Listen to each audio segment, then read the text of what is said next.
सर्वांना शुभ दुपार. कसे आहात? मस्त मजेत ना? मी पण मस्त मजेत आहे.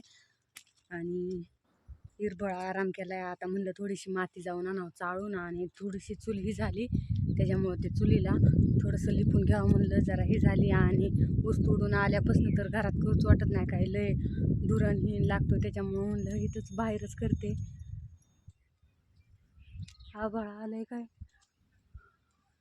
बाहेरच करते मी इथं. का इथं चूलला अशी मांडली चूल, ती लिपून पण घेतली चूल. आणि ती मगाशी कोंबड्यांनी सारी सगळी कोळसण हिन पडल्या, ती म्हणलं ती थोडी माती आणली, का इथं माती आणून ठेवली, लिपून घ्यावं म्हणलं. 4 वाजल्या ती. मग बाहेर काय वाटत नाही, दिवस मग आता बाहेर चूल पिटून मग बरोबर स्वयंपाक होतोय. आभाळ पण आलंय, पाऊस यायचा बेत दिसतोय. तर चला घेते चूल सारून. का आमचं घर तर कसं झालंय बघा, सगळं पाचाट आता तर उडून जाईन वाळवटीन. हो का, असं पावसात ही तळवट टाकलेलं आहे, ती पण उडून उडून इकडे गेलाय.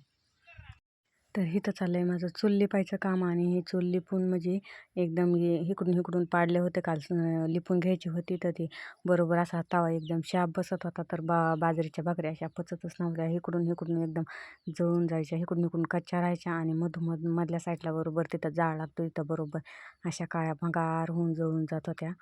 म्हणून म्हणलं ही थोडं चिकोल लावून घ्यावं तिन्ही साईडला, त्याच्यामुळं कसं बाजरीच्या भाकरी पण अशा पसत्यान चांगल्या, आणि चपात्या पण चांगल्या पसत्यात. आणि इथं चुलीला चिर पण पडली होती. आणि काय करते, इथं चूल झाकून ठेवली नाही ना लोखंडाच्या घामाऱ्याने, का कुत्रं ताप देतात. कुत्रं येऊन, बारकं एक कुत्रं बाळं, ते कुत्रं येऊन त्या चुलीवर बसतं आणि चूल मोडून टाकलं. ते आता ही दुसरी तिसरी मी काल परवा दिवशीच कुत्र्यांनी पाडून टाकली होती.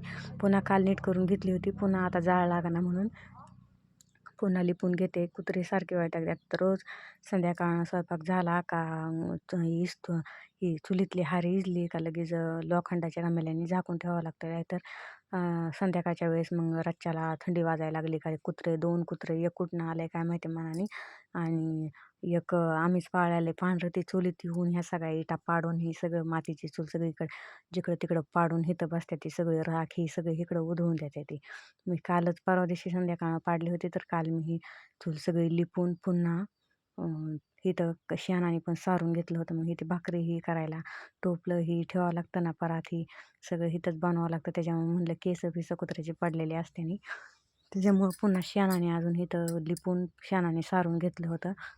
पुन्हा इथं अजून नीटनेटक्या भाकरी पाचनात म्हणून असं लिपून घ्यावं. पांढरी माती होती, पांढरी माती घरामागनं तिकडून चाळून आणली. निबार माती म्हणलं एकदा लिपून घेतली की पुन्हा एकदा असं दणगट एकदम निबार झालं ना का ते पडणार नाही. आणि रोज पण म्हणलं एकदाच लिपून घेतल्यावर रोज नाही पडल्या, मग एकदा दणगट झाली चूल का पुन्हा पडणार नाही. आणि दिवसभर पार गेलाय, आणि आभाळ पण लय आलाय. आता पाऊस काय करतोय काय माहिती, नाहीतर मी सारून घेतलेली चूल पण सगळी पडून जाईल. पाऊस आला तरी पण घमेल्याने झाकून ठेवावं लागेल वरनं, म्हणजे चांगली राहीन. आता गॅस पण संपलाय, आणि पाऊस पण आभाळ पण आलाय. आता पाऊस जर आला तर स्वयंपाकाचा अवघडच होऊन जाईल.